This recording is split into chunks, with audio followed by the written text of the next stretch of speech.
Հավաքվում են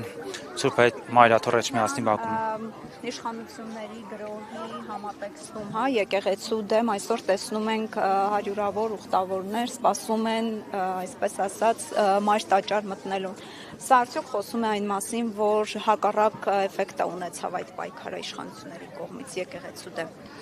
Մենք կարող ենք արձանագրել մի քանի փաստ, որը արդեն իսկ ակներև է, նախ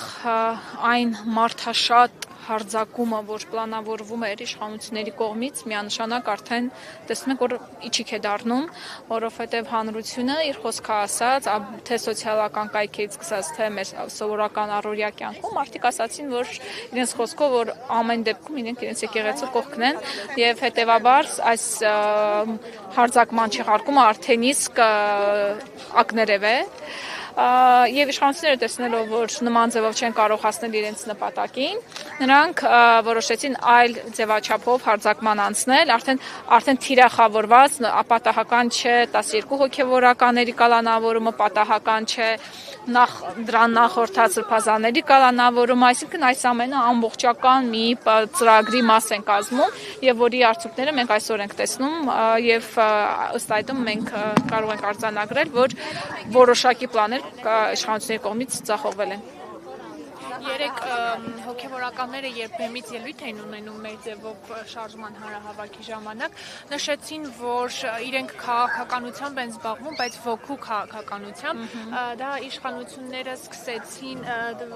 թիրախավորել կամ անդրադառնալ, նշելով, որ ոչ կան այդուհանդերձ այնպիսի հոգևորականներ, որ կոնկրետ զբաղվում են քաղաքականությամբ եւ որ իրենք պետք է կրեն իրենց պատիժը։